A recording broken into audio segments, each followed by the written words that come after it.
As the great financial reset accelerates, you're going to see more and more efforts by governments to confiscate money from the producers of society. That's people who work, people who own businesses, people who have a job, and so on. And then an effort to redistribute that money to other people, typically based on color of their skin.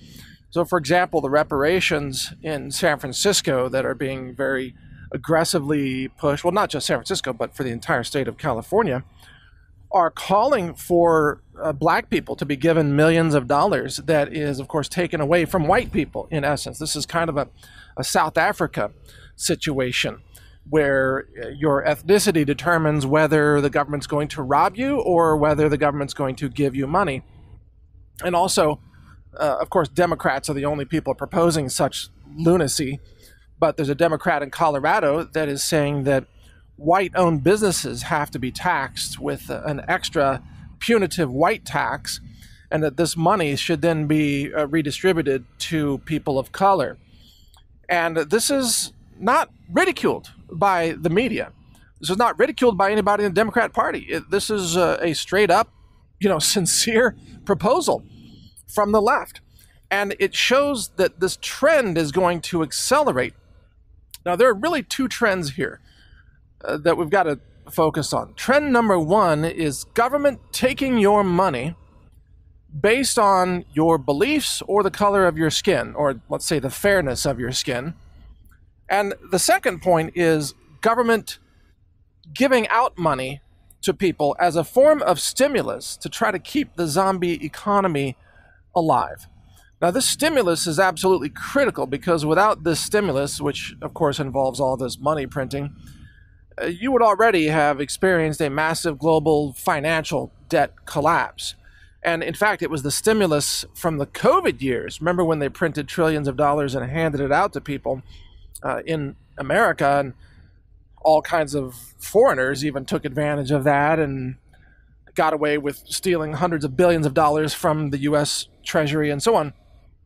But that was designed to keep the economy alive.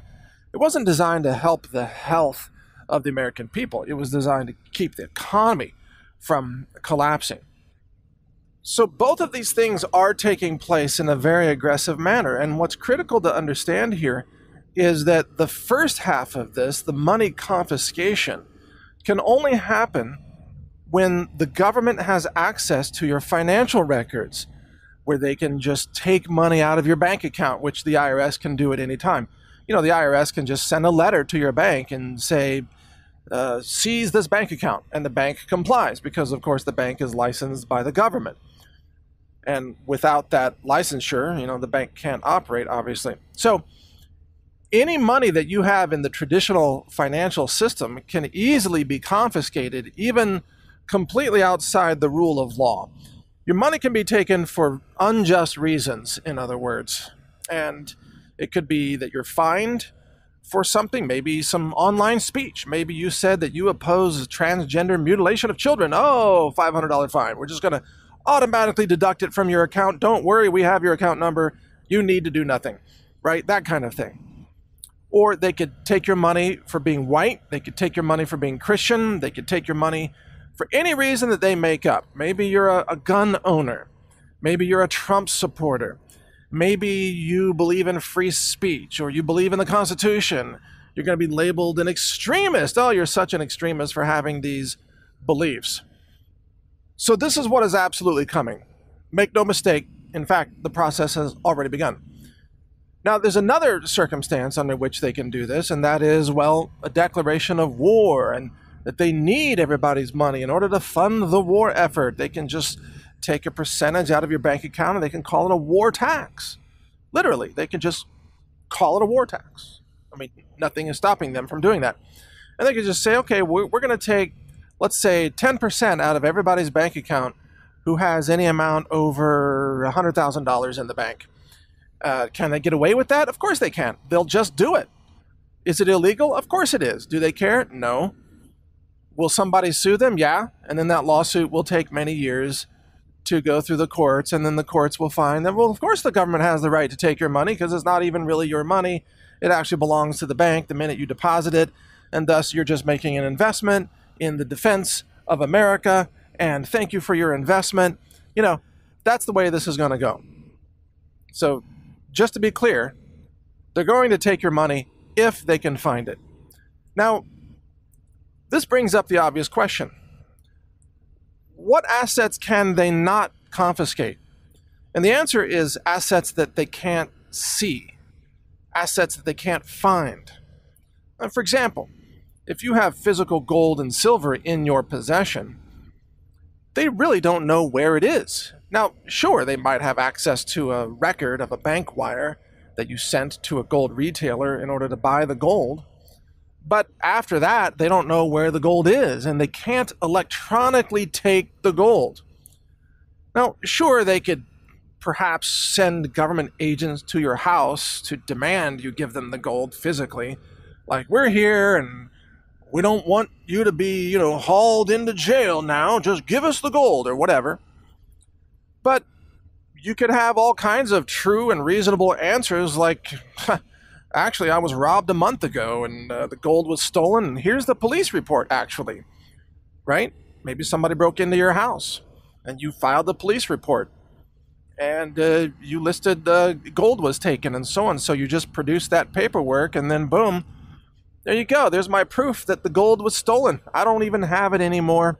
But thank you for your service, Mr. Government Thug, right? So that's an answer. Or it could be, it was lost in a boating accident, which along with all my AR-15s or whatever. People have all kinds of different, reasons behind these things. And these reasons can have various levels of, believability or deniability or what have you, depending on the circumstances. Now, the other way to have assets that the government can't see and doesn't have control over and therefore cannot confiscate is to have certain types of crypto. Not all types of crypto, because Bitcoin in particular, but other blockchains like Bitcoin are fully visible. And since most people acquired Bitcoin through KYC exchanges, know your customer, then your name, your social security number, everything is tied to your crypto wallets. And since those wallets are not private, the government can not only know exactly how much you've transferred into those wallets, they can also determine your current wallet balances. They know who you've paid. Bitcoin has zero privacy, by the way. Even if you create multiple addresses, you still have to send money to those addresses, and that creates a link back to your original account. So only privacy coins provide asset storage in the digital realm in a way that governments cannot see, and banks cannot see either, by the way, and therefore governments cannot confiscate. If they can't see it, they can't take it from you, and also they don't have power to take it from you. This is why, of course, the governments of the world hate privacy coins such as Monero. But this is why people who appreciate privacy love privacy coins such as Monero. For example, if you take Bitcoin, which is, again, fully public, and you swap it for Monero, then the trail of what you've done with that money ends right there. The minute you have Monero, nobody can track it anymore. It's as if it goes into stealth mode. It disappears. In fact, Monero uses what's called stealth addresses as one of the privacy mechanisms in order to achieve this. And there are other privacy coins, such as Firo, that even have a larger anonymity set and are working on more advanced features that will really leapfrog the current status of privacy. So you're going to see a lot of advancements, even in Monero. They're working on full membership proofs, which is another kind of expansion of the anonymity set in order to have even better privacy. But the bottom line is that if you have coins in Monero, then the government can't see them. Now, I'm not advocating that you use this to commit any sort of crime or anything. I'm just saying that if you've earned money and you've already paid taxes on it, and then you've used that after-tax money, let's say, to purchase Monero, then don't you have the right to keep it and not have it confiscated by the government just because maybe your skin is white, let's say? Because that's exactly what's being proposed in places like Colorado and California, to take money from white people and to redistribute it to people of color. Well, don't you have the right regardless of your skin color, to keep the product of your labor, to not have it confiscated. So you're not even doing anything wrong. You're just trying to keep the money you've already earned and paid taxes on. You've simply converted it into another form, which is a privacy coin. Now, of course, the media is going to claim that, oh, everybody that is using privacy coins, they must be involved in money laundering and child trafficking. No, actually, it's the Democrats that are doing the child trafficking. This is why they keep attacking that movie, Sound of Freedom. They don't want you to see that. And those child traffickers, they just use cash, by the way. They don't need crypto. They're just using suitcases full of greenbacks, $100 bills. So good old green cash is what's used for most of the crimes around the world, not privacy crypto, by the way. Privacy crypto is increasingly used by honest, upstanding people who are law-abiding citizens, like myself, who just want to maintain their privacy and also protect their assets from illegitimate, illegal, unconstitutional confiscation by rogue government entities that have lost their freaking minds, which, of course, almost describes every government entity at this point. So that's the purpose of something like a privacy coin. Also, by the way, you need to be able to send funds to someone else without the government blocking you sending that, or the government knowing who you've sent to. You might have, let's say, a family member that's in the Donbass region of Ukraine, and you're trying to help that family flee the region because, of course, it's a war zone. And you're trying to get money to them so that they could buy food and have transportation and so on. And, well, the SWIFT system doesn't work. The banks are a total nightmare. And you don't want to raise red flags about sending money to eastern Ukraine, which is the disputed territory now. Russia claims it's their territory. So technically, you could be accused of sending money to Russia. Might put you on the State Department terrorist list or something, right? And all you're trying to do, again, is help a young family with some young kids make it to safety and not die, right? Maybe you want to send them $500 worth of crypto. Again, you can't do it in dollars. You can't do it in the banking system. But you can send them Monero. Or you could send them some other privacy coin, like Vero or others. And by the way, we're going to be discussing and interviewing top leaders in all these privacy projects on my new show called Decentralize TV. And the website for that is decentralize.tv. And if you go there and sign up for the email list, then we're going to actually email you before each episode posts so that you can see in advance what project we're going to be talking about. And again, we're interviewing top privacy crypto pioneers and project developers and all kinds of people who are involved in this space. And we've already posted an interview about a project called Local Monero, by the way. And Local Monero is a way to purchase privacy crypto peer-to-peer without going through centralized exchanges. So if you want to check out that interview, it's already posted on decentralize.tv. But we have more interviews coming up, and we're going to be delving into this privacy crypto technology, which allows you, again, to hold and to transfer and to save assets in a form that can't be confiscated by rogue governments. And it also can't be confiscated by a bank or a brokerage fund or anybody else where you typically put money on their platform. If you have money in the bank, it's actually the bank's money.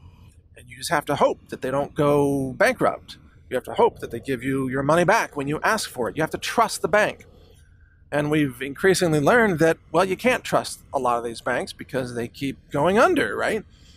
Well, in crypto, you possess your own money. You have custody. You have control. Nobody can stop you from owning it or using it or sending it or spending it. Nobody can stop you. You have control over those coins. As long as you have your seed phrase, your password, your own local wallet, which is the recommended way to hold these things. Don't keep your coins on exchanges. Take possession, and then you have control. And at that point, no government can even see it if it's a privacy coin. Now, again, they can see it if it's Bitcoin, but they can't see it if it's a privacy coin. And thus, they can't steal it from you. They can't take it. So I believe that every honest person would endorse this idea of privacy crypto. Although a lot of people, for some reason, they want to publicly claim that, oh, I don't need privacy, I don't have anything to hide. You're right. Yeah, you do. You bunch of virtue signaling morons. Of course you have everything to hide. Your salary, your spending habits, all the personal lubricant you bought at the local, store for your sex party or whatever. People have all kinds of things to hide. Or the donation that you made to the trucker convoy in Canada. You've got that as well. And in that case, if you did make a donation, guess what? The government tried to shut down your bank account. They successfully did in many cases. Just from you making a donation to a peaceful group protesting government authoritarianism in the space of medicine and health. So there are many examples where if you donate money to a group that the government doesn't like, they may try to seize your bank accounts. This could happen soon in the US when you donate to political candidates. What if you donate to Trump? Oh, there's an IRS audit. Oh, what do you know? Amazing. What a coincidence. Oh, there's a bank error. Your bank account's no longer available. Call customer service. We'll see if we can help you. That kind of thing. Everything's being weaponized against you. Everything is being weaponized against the American people. So understand that privacy crypto is money that you control, that can't be seen by anybody else and therefore can't be taken from you. And the more we witness what's happening in the world right now, in terms of the authoritarianism, the censorship, the deplatforming, the financial confiscation, the bank freezes, the collapse of the dollar, and so on, the more I think you'll realize how critical it is to become literate, to become familiar with privacy crypto and the role that it can play in protecting your liberty, your freedom, and maybe even your life. So tune into my new show, decentralize.tv. That's the website. That's also the channel on Telegram, Decentralized TV. Just search for that. You can join in the chats there. We also have decentralize_TV on Twitter, by the way, where we are announcing the new episodes as well. Watch the shows, learn the truth, and you too shall experience freedom. Thank you for listening. Take care. A global reset is coming, and that's why I've recorded a new 9-hour audiobook. It's called The Global Reset Survival Guide. You can download it for free by subscribing to the naturalnews.com email newsletter, which is also free. I'll describe how the monetary system fails. I also cover emergency medicine and first aid and what to buy to help you avoid infections. So download this guide. It's free. It's my gift to you simply because I want like-minded people to survive.